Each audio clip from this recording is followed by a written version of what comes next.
what the word gutsy means to you. Sure. To me, I think that gutsy is about the leaning in. I think that it's so much about instinct.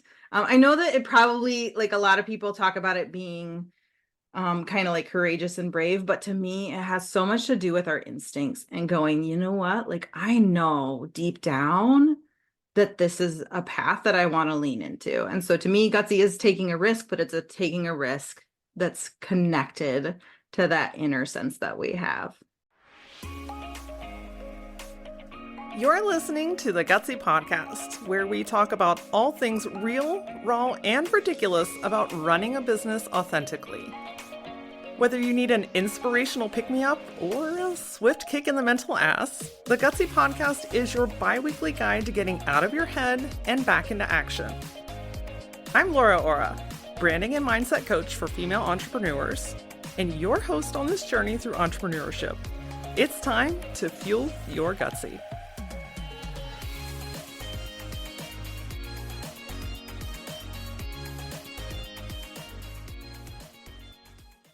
You work for the majority of your life. In fact, the average person spends 90,000 hours working in their lifetime.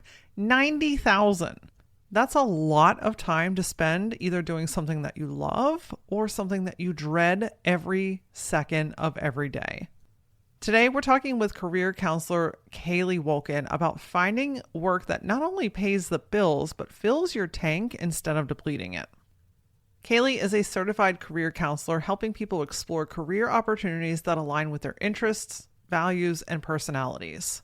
Lookout Point Career Coaching is a place where burnt-out professionals come to find renewed purpose. Doing work you love isn't about finding something that checks all the boxes.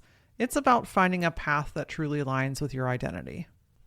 In this episode, we talk, surprise, a lot about checking in with yourself. And so one of the most powerful ways to do that is to understand the foundations of how to get out of your head. Because when you're overthinking, you're wondering what if, and I'm not sure what's next, and all this mind gunk that comes along with it, that thinking phase will keep you stuck unless you choose something different. I've created a very, very, very simple method to help you learn how to get out of your own head. So if you go to lauraora.com/foundations, you can sign up to get the free 5-day private podcast where I'm going to walk you through this method. This is especially helpful if you are at a crossroads, a turning point, ready to make a shift or a change, or you're just feeling that nudge for something new or different. These foundational pieces is really going to be helpful. You can also scroll to the bottom of this episode, click on the show notes, and it'll take you right there to sign up. All right, my friend, let's talk career. Let's get into today's episode. Kali, welcome to the Gutsy Podcast. Thank you. I'm excited to be here. Yeah, I'm excited. We were chatting prior to recording. We've not really gone down this avenue on the Gutsy Podcast yet. And so I think it's an important topic because, as you know, careers and jobs take up a pretty large chunk of our time now, doesn't it?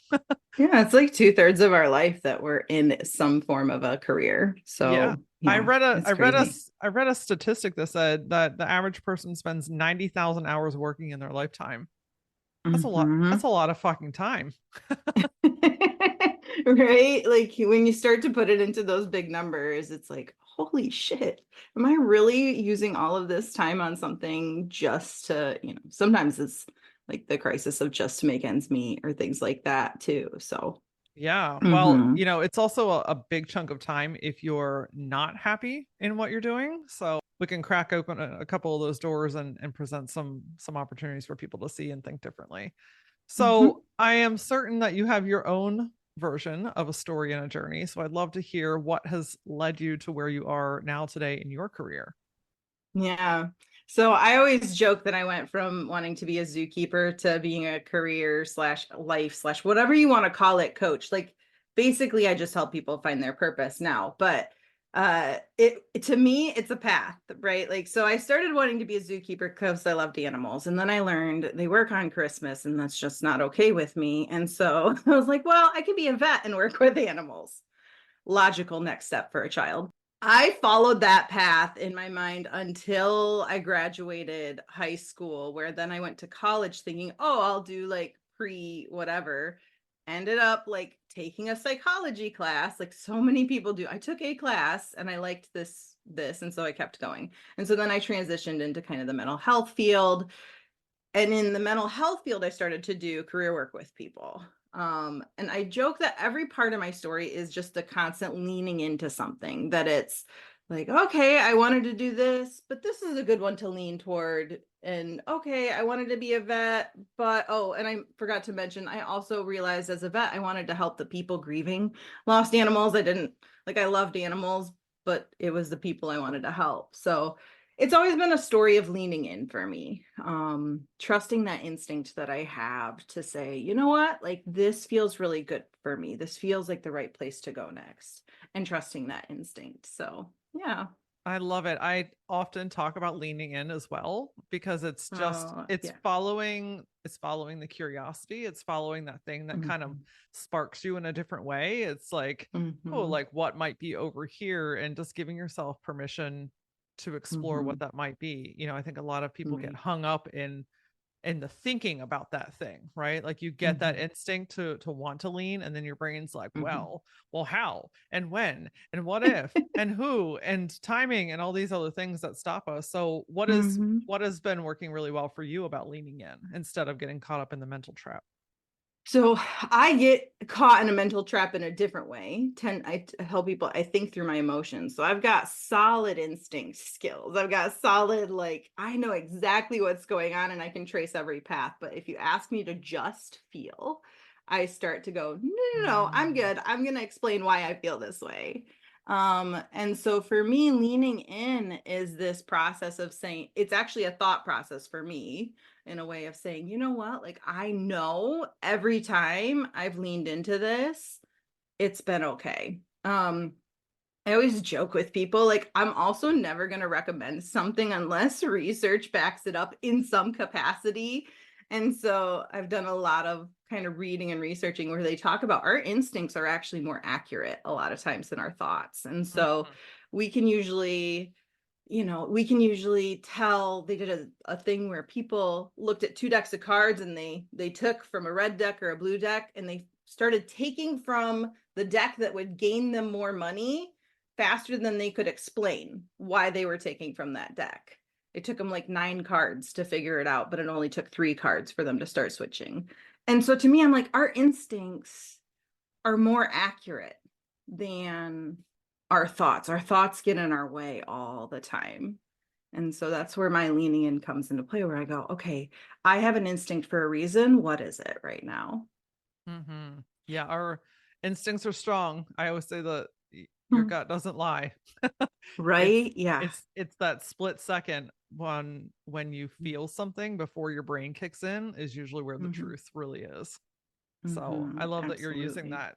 So you brought up a point that I think a lot of people kind of like to dig into and try and figure out, and that is finding your purpose. I mean, that's Right. kind of It's huge, right? a big question, right? I've had Yeah. people come to me and they're like, "How do I find my purpose?" I'm like, "Well, that's a Hmm. multifaceted question." So I'm Hmm. curious Hmm. how you said you're helping people to find their purpose. What does that kind of look like for you? Yeah. So to me, and a lot of the people that I work with are around their 30s. There's kind of just this moment around 30 where we go like, oh, fuck, what am I doing with my life? What am I doing right now with my future? And how do I prepare for that? And that's where that purpose starts to come into play, that bigger picture of our lives. Um, I think that by definition, a lot of times purpose is aligned with identity. We kind of say, purpose is us living out our identity in some way. And so what I do in helping people is I help them figure out, okay, let's start to really check in with yourself on what you value. Like, and to me, values are kind of, we have a couple of values that really sit with us the most, and we live through those. I always tell people, like, mine are definitely authenticity. And then I kind of cheat and I have a pair of values that kind of work hand in hand called growth and curiosity. So I'm like, it's kind of like I want to always learn to grow kind of thing. But the way of living that out, then you are grounding yourself in those values. You're saying, am I acting out of authenticity? Am I acting out of a desire to grow and be curious about things in life?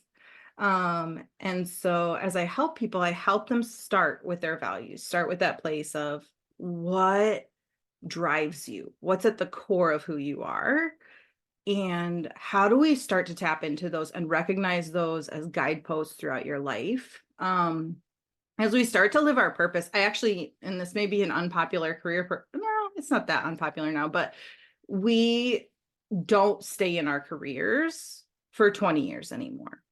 And so it's teaching people that your career is not your purpose. Your career is just one way to apply your purpose for a time.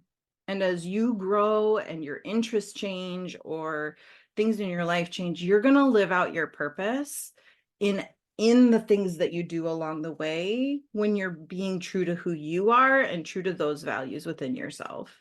So, yeah. I love that. So finding your values sounds like a pretty strong starting point for someone that might be like in a career right Mhm. now or even in a business right now where they're like just not feeling connected with it.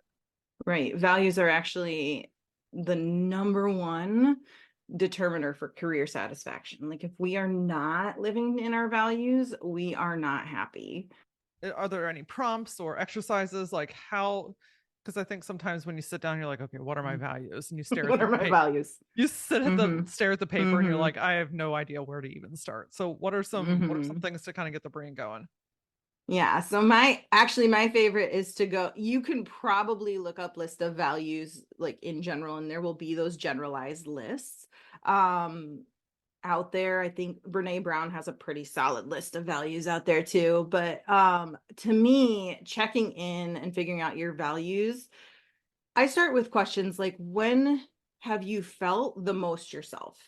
And then what were you doing in that moment? What were you feeling in that moment? And kind of going in and digging into that moment with the internal things that were going on for you. Why did that feel like you were the truest to yourself?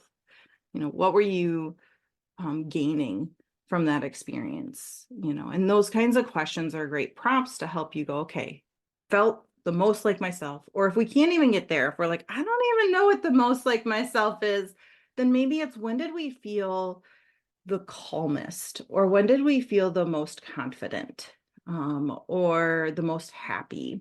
Which those emotions can vary, but a lot of times they can be tied to that sense of groundedness, that sense of security of, okay, I'm in a good space right now. you know Amazing. Yeah, I think that thank you for sharing that because I think it helps to like put it into context. If you think about when mm-hmm. a time that you felt the happiest, you know, Mm-hmm. I mean, like I immediately start smiling thinking about it, right? You're Yeah. reconnecting with your own energy. That part of you is Mm-hmm. opening up again. And Mm-hmm. and I think that what happens a lot of times with careers is a lot of that gets stifled, right? It kind Mm-hmm. of gets, Yeah. you have to like put it in a box and sit it off to the side, or like Mm-hmm. I have to be okay, this is where I'm going to go next. I have Yeah. to be a professional person. Yeah. I have to look a certain way, I have to act a certain way. So what are Mm-hmm. your thoughts and recommendations on, okay, well, now I'm starting to understand my values, but my either career Now what? path or my Mm-hmm. job just doesn't support that. Mm-hmm. So, our values, first and foremost, I do actually think that we can change things within our jobs in little ways. And so, I always am going to recommend, maybe start by seeing checking in with those values, and what are some ways that you may be able to shift how you interact in the workplace or things like that. I am also going to be the person who says, if you do those things and it's still not helping, then that's not the right workplace for you. Now, that doesn't mean immediately like quit your job and go, like spend time in a place of crisis and kind of those moments of, I don't know what to do next. But instead, say to your, like, it means withdraw some energy that you're spending on work. Because what we're doing in that moment when we're checking in with our values is we're starting to choose where we invest our energy. And so if you do that, you check in and you go, okay, let me make an example. Like if I am working in I don't know, let's take the most mundane job in the world. Let's say I'm working for a call center collecting student debt, which sounds awful. And I am thankful for the people that do that, but like, oh, not like thankful that they're collecting debt. But anyway, um, that's a pretty shitty job. And yet there may be some people that can say, okay, how can I be authentic in this moment? How can I be me in this moment? And if I say, like, you know what, I'm going to start to be really straightforward with people about where they're at, and I'm going to, express my desire to help them. And if none of that works, or if my boss says you're not meeting quota or whatever it is, then I'm going to be like, you know what, I tried. This is not the place for me. I'm going to do what I have to do to keep moving forward in this job, but it is bare minimum. I'm spending the least amount of energy I can, and I'm going to divert the rest of that energy over to start searching for something new. So, yeah. Gotcha. So infusing parts of yourself and knowing Mm-hmm. that, like, sometimes you have to shift and adapt parts of those values, not give them up, but just maybe the intensity of them, it kind of comes to mind. Well, In the yeah, the intensity, and even just knowing that you are making that shift. And so this is a temporary kind of like keeping things even, but not putting extra into it right now. Mm, Which we're not taught to do that. Like we're taught, like, no, you need to work hard. And it's like, no, it's about checking in with yourself and saying, this isn't aligning with me, and it's time for me to find something that does align. We work better in work that we love. We put more natural energy into that, and it actually feeds us. So not only do we invest energy, but it kind of gives back to us in those moments. yeah. So, Something that I've heard a lot too, I'd be curious on your take, is like, there are parts of me that I would love to express, but at my job I can't. So one of those things might be the way mm, you dress, for instance. Right? mhm, Maybe you're more free spirited or eclectic, or you like bold mhm. colors or whatever it is, but your job is Yeah. just like, that's just not how Uniform. it's not how we roll around here. And it's not, maybe not even necessarily they don't like that their job or where they're Hmm. working or even their career path, but it just, that Hmm. space doesn't allow for it. So what are your thoughts Hmm. on kind of working with even just Hmm. self-expression and living out some of those values when there are such Hmm. limitations? Hmm. So I think like within the workplace, and I'm gonna kind of, there's two types of values. So we've been talking a lot about those core personal values that I think need to exist through all of the stuff that we do. And then there's workplace values that can vary a little bit. Workplace values might be, well, I want to be able to have the opportunity to advance in my career. I want to have, you know, flexible hours or support within the company or things like that. And so those values, a lot of times, and I think that dress code, I know it's an expression of self. And so it's going to be kind of checking in.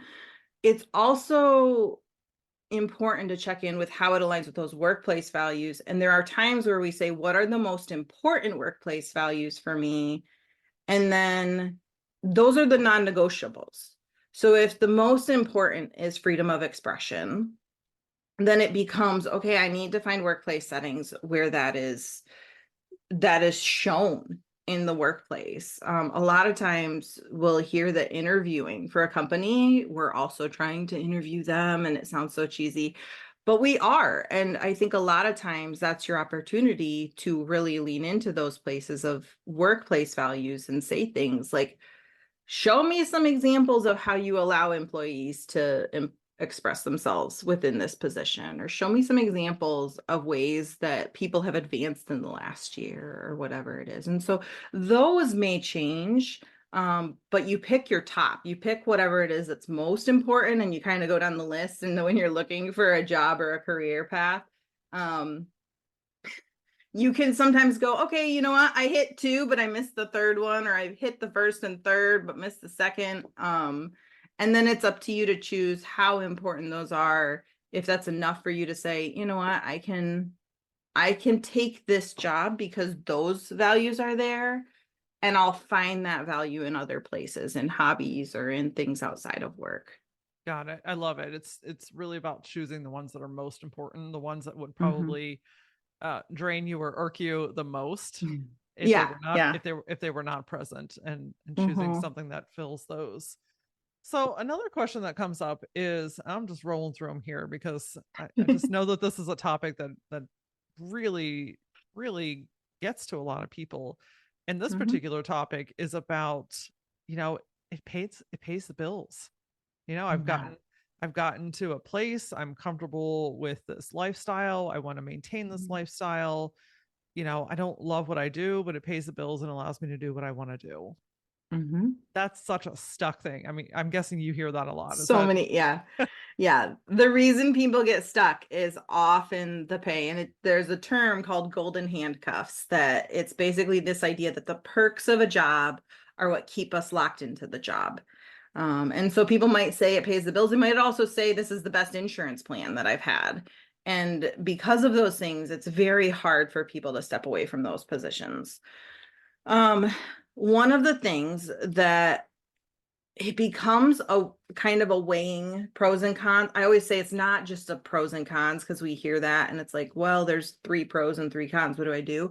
But it's more kind of qualifying those at the same time, going, you know what, this is really, again, that important. So if you want to rate them on a scale of like 1 to 5, like this is a 5 of importance pro, where these are like all level 1 cons, like then you're outweighing it kind of thing. But with work like that, it becomes a place of checking in with yourself and saying, how much does it bother me that I'm doing this job to pay the bills? And sometimes I have worked with people where they say, you know what, I'm okay doing this job to pay the bills because it also pays me enough, and they give me like 6 weeks of vacation time and I get to travel for 6 weeks. And so there are times where our work actually affords us the values that we care deeply about, that then we can make, sounds weird, but we can make it work.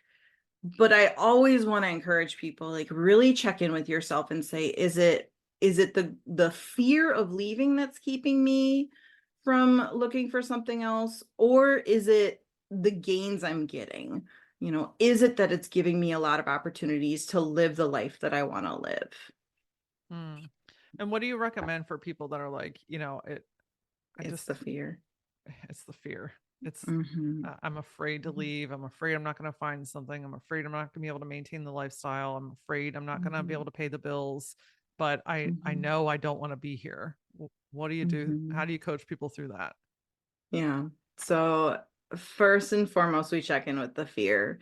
As humans, we have a higher like drive to avoid losing something than we do to gain something a lot of times. So we got to shift that. We got to look at, like, is that loss as big as you think? You know, and what are you losing? Here's the other thing, like, what are you losing by not moving?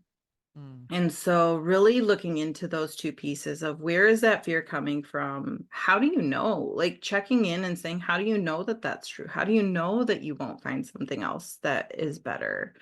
I heard somebody say the other day that because of things like the rate of inflation and all of those pieces, a lot of times if we're not getting pay increases of, I think it's something like 5%, we're actually losing money at our job. And so to me, it becomes this question of, are you really gaining as much as you think? And the funny thing is, a lot of times people who are getting that appreciation from their work, who are in a healthy workplace setting, they're not the ones who want to leave. It's usually the people who aren't being cared for. And then it's checking in and saying, okay, what's going on that's making you consider leaving? And then what's the fear telling you? And with that fear, where do we go? Where do we kind of check in with it and kind of challenge it a little bit? Deciding to make a change is one thing, acting on it, as you know, is a whole other. There is a split second moment between the time that you feel the instinct to do something and the time that your brain kicks in to try to talk you out of doing it. That space, that very tiny space in between, is your opportunity to move, to act, to take action. And if you don't, it is almost guaranteed that your brain is going to talk you out of all of the glorious things that you know that you're capable of.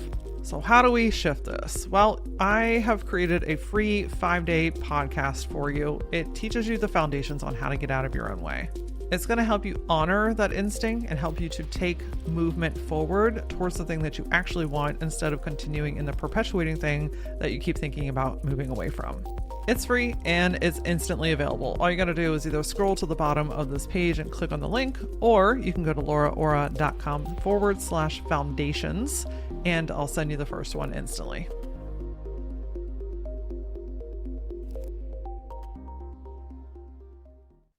Yeah. So, I think sometimes too it's also about like what temporary discomfort can I lean into to make this mhm, change, right? It's almost like that. It's almost like the bow and arrow type of situation, right? If I got to pull back mhm, just a little bit for a temporary period of time to get further to mhm, where I actually want to be, those mhm, temporary sacrifices or shifting things around for a shorter period yeah, of time can really make a big difference. But we're creatures of habit. yeah. We don't want to get We like uncomfortable. comfort. We don't we We don't want to love comfort. we don't want to change. We don't want to move things around. But if you're just really that unhappy in your job and you're like, if I took all the who, what, when, where, and how off the table, I would leave today. Mhm, And that's your sign, my friend. It's time to really start leaning in. Back to that comment mhm, earlier to making that shift. yeah. Yeah. And I'm guilty of that too. I'm guilty of staying in something Oh, for much sure. longer because it's just easier sometimes. And then hindsight's 2020, where we go, okay, like I could have left earlier and maybe my life would have been different if I had thought about it. It, So, if it were that easy, everybody would be doing so many more things that they love to mm-hmm, do. But that comfort, man, mm-hmm, that's a sticky one. yeah. You shared about exploring your when I grow up story. And I just think that that Mm-hmm. sounds interesting and I'd love to hear what that means. So I told you like my when I grow up story started with being a zookeeper. And to me, I have asked people pretty much every time I kind of ask, like, what is it that you wanted to do when you grew up? And I try to phrase it that way because I don't think it should be the word be, because we get caught in like feeling like our career is our identity then. Um, but asking, what was it when you were growing up? What was that kid dream? And a lot of times when people would talk about that and we'd talk through where they're at now, it's, to me at least, I can see the path. I can see that, I joke animals to helping people and all of that fun stuff, but um every time I've talked to somebody, it's been like that when I grow up story exists at the heart somehow. It's just the kid version. And as the kid version is given more ideas of what exists out there, that core, and again, it's probably a values piece, but that core piece of, well, I want to be able to help. I want to be able to create. I want to be able to perform or whatever it is. Like those exist and continue in some capacity, even from an early age, or at least that's what I've seen every time I've asked a person. So, Yeah, and we're continuously evolving, right? Like, mm-hmm, schools push really hard. My son's in 10th grade going into 11th later this year. mm-hmm, And he's in that season in high school where they're just pushing about finding the mm-hmm, career path and where do you want to go and what schools do you want to go to and just so much pushing. And mm-hmm, and I tell him and I remind him all the time, I'm like, honey, as long as you follow what feels good and interesting to you, your answers will come when they're supposed to, and they will come through your own action. Like being mm-hmm, forced into like selecting a career path when you're 17 years old. Like mm-hmm. when I was 17, I don't even remember what I wanted to do when I was 17. You know what I mean? Like Yeah. we have to be willing to be open to saying like, yes, this feels interesting. Let's try this. Or no, turns out I don't really like to do this, and giving yourself Mm-hmm, permission to change your mind. Gosh, that's something that mm-hmm. I want to just scream from the rooftops every single Change, morning. So every Yeah. human on the planet hears me, like you're allowed to change your mind. I don't care if you've been doing Mm-hmm. this for 30 years. If it's Mm-hmm. not doing anything for you anymore, it's time to Mm-hmm. go, right? It's Yeah. okay to leave something regardless of the amount of time you spend into it. Mm-hmm. Yeah, and it's funny because especially in college, I always joke, I'm probably the person who tells a high school graduate, like, if you don't know what you want to do, just skip a year. Like, do a gap year, do what you need to do, because it is not worth it if head down, just pick something and go forward. Like 80% of students do that and never use their major. Yeah. So then what's the point of, I don't even know what the cost is at this point. It's like $200,000, it feels like, just to do undergrad. But to me, it's not worth all of that energy on something that you then won't use and feel the stress of your whole life. And most people who change their major, most people who go into school as a freshman and they say, oh, I took this class and I really like it, and they change their major, not only are they more likely to graduate, but they're more likely to graduate early, even though they've changed majors. So I always think those are interesting kind of pieces because it tells me, like, of course, change your mind if it feels better, because you're gonna move faster when you're going towards something that matters to you. Absolutely it is. Yeah, it's and whether you're 17, 30, 50, 70, whatever it Mm-hmm. like Mm-hmm. the age is irrelevant, you know. Yeah. You have to really Yeah. tap in and trust, like when you start feeling something that is unsettled within you, first investigate Mm-hmm. what it is and why, and then Mm-hmm. two, allow yourself to move, right? Like that's Mm-hmm. the thing. People get Mm-hmm. stuck in careers because they're afraid to move. Yeah. Yeah. And And people believe that because they've picked a field, they can't change. And that's just not true. A lot of the skills that come in any career path can be translated into other career paths. And so that's one of the biggest challenges with people that I work with is they go, well, I've been doing, you know, computer science stuff. How do I move into something that's, therapy? And I'm like, well, how about we start with figuring out how those skills actually translate, and let's start there. Maybe there's some going back to school depending on the career path, but that's decided after you know that that's the direction you want to go. It's not decided beforehand. So, yeah. right. And I think the same applies as a business owner as well, right? Mm-hmm. Like these same values come into play, Yeah. these same desires, these same call for something different. You know, I Mm-hmm. just recently I've been a graphic designer for 22 years, and I just recently sold my 16-year-old agency to pursue a Mm, completely different career in a totally different yeah. field. And it's liberating. I can also Yeah. say it was tough, right? Was it a grieving process? Kind of like Yeah, it's good, but letting it go was like, this is a new chapter, right? there was a lot of grief, a lot of grief that came out from that, a lot of processing that needed to happen because, you Mhm. know, again, it's the same kind of stuff like, oh, well, I've put so much time into this. I've built a reputation Mhm. here and this is what people know me for, and what if this other thing doesn't work? And I mean, I could write a whole notebook full of all the reasons All the what ifs and why I should not have sold the business, but it Mhm. only took one reason Mhm. to actually sell it. And that was Mhm. it didn't make me happy anymore. Right. This other thing makes me happy. Speaking to people makes me happy. Coaching people to get Mhm. out of their own way makes me happy, right? The thought of the Mhm. expansion with these new opportunities makes me happy. Yeah. So Yeah. you can have a million reasons why not, but if you have one reason why you want to, like in it Mhm. it's deep, that's all you need. And once you find that why, it becomes am I really willing to give this up now that I know? It's like once you've tasted that, you're like, oh, this is what it feels like to really live in my purpose. Oh, do I want to let this, like, do I really want to sacrifice this right now for this other job just because it's been 16 years? Like, that's the question you end up asking yourself. Yeah. And I think one of the most powerful things too is you can think about it for the rest of your life. Mm, Eventually you've got to move. You've got to move. mm-hmm, I don't even think mm-hmm, deciding is enough anymore, right? Because I can decide, No, it's the I can, first steps of something. yeah. I mean, Mm-hmm. I can decide to join a gym. That doesn't mean I'm going to go do it, right? Like Mm-hmm. it's the same concept Mm-hmm. with your career. Like you got to feel it out. You got to decide, but you got to move because you could Yeah. literally think about this the rest of your life. Yeah. It's like starting a business, like form the LLC. It's what, $25 or something like that? Like form it.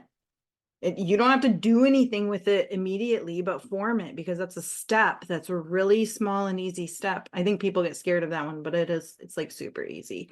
Yeah. I'm sure you know. I I just yeah, like take that little step. Yeah. Hmm. So how do you begin to find a job or a career that does Hmm. support like your soul and your lifestyle and your Hmm. values? Like how do we start to marry those two worlds so that they're more in alignment? Hmm. Yeah. So a lot of times when we're talking about actual like existing careers, existing jobs out there, you're gonna want to do at least some form of career test. It's just easier because they're gonna ask the right questions. Now there are plenty of free ones. I never feel like people need to take a paid one. Like there's an interest test called mynextmove.org that you can, it's got some weird questions like how much do you like being a bricklayer? But like, I don't know, who knows why it's on there, but it can be really helpful to take some of those. One of my favorites though is called the Spark Type. And the Spark Type, it doesn't focus on a specific job, but instead it talks about how you kind of perform the career.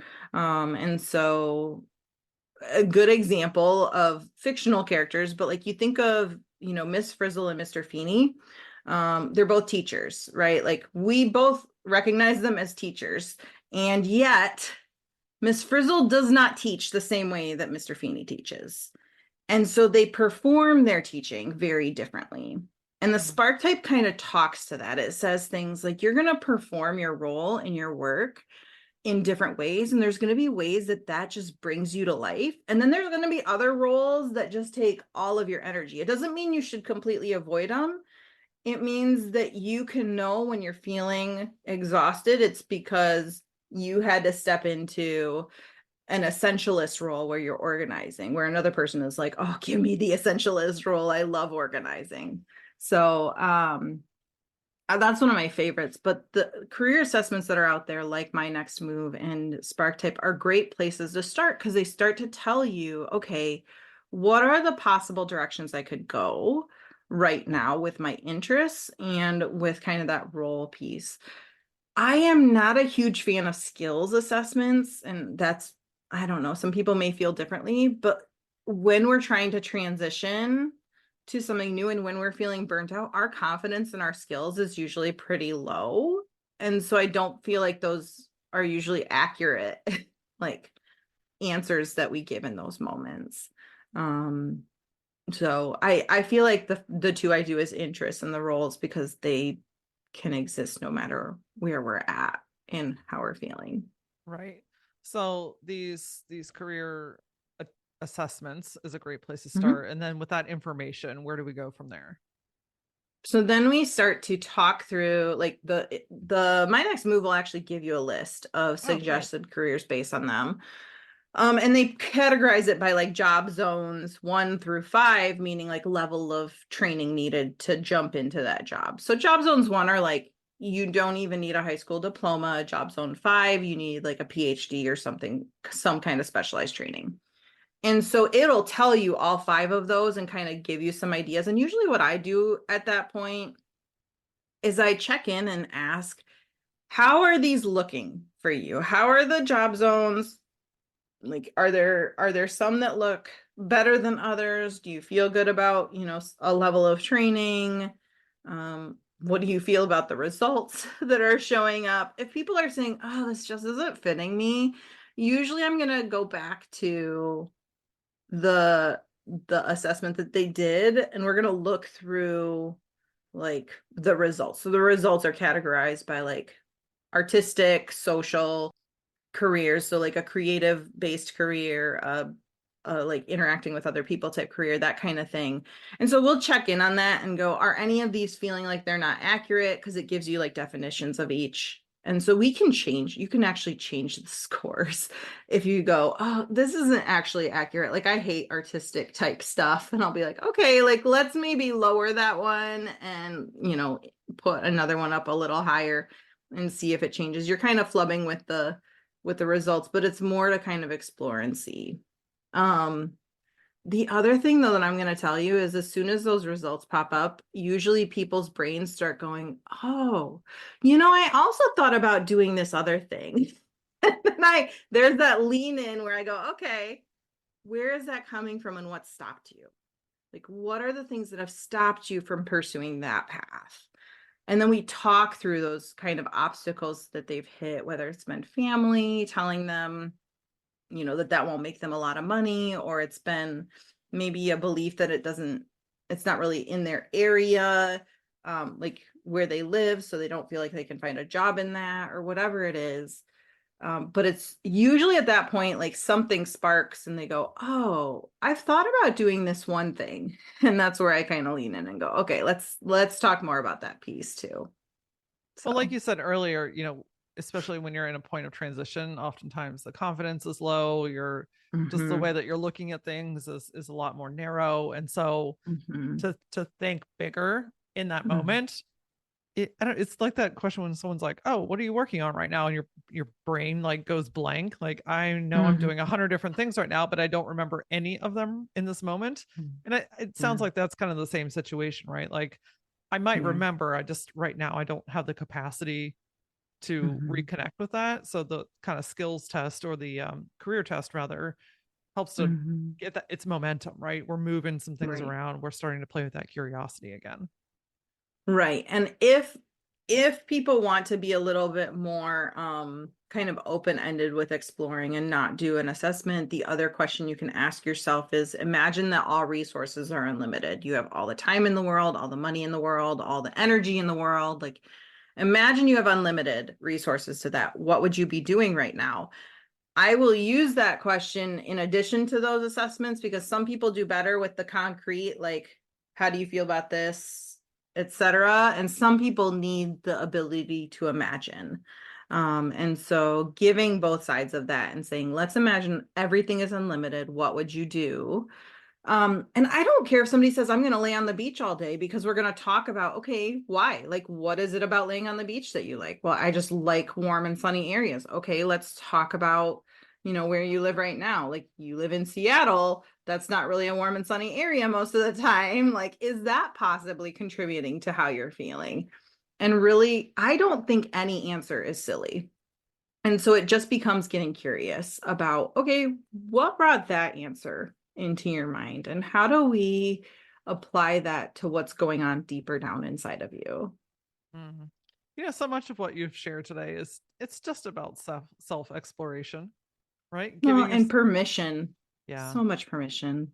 giving Yeah. yourself that permission to one even consider it, and then Mhm. two to act on it, right? To make that Yeah. shift, to move from Seattle to California or Mhm. to the East Coast or to Florida, right? It's Mhm. to acknowledge like I what I'm doing right now does not align with my values. Okay, I'm gonna give myself permission to go down a different path. I'm going to give myself Mhm. permission to make a career change completely, right? Totally different Yeah. path. Coming Yeah. out of left field, everyone's like, what the hell are you doing? It's like, I'm making myself happy and making money at the Yeah. same time. Thank you very much. Mm-hmm. Yep.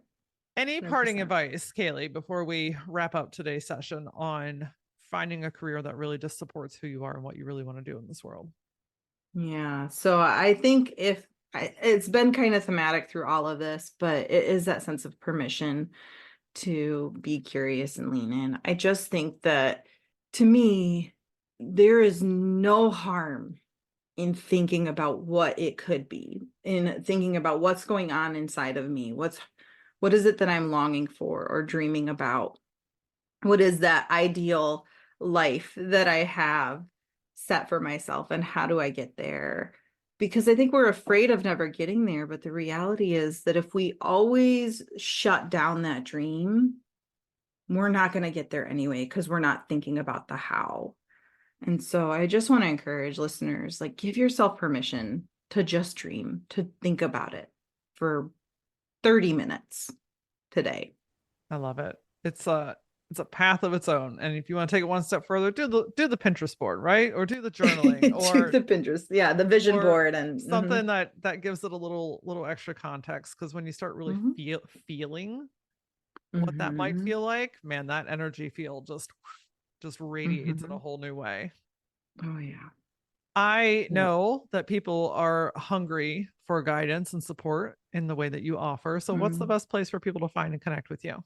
Yeah, so you can find me on pretty much every, social media with the handle LP Career Coach. I tried to make it easy for everybody to just do the same thing everywhere.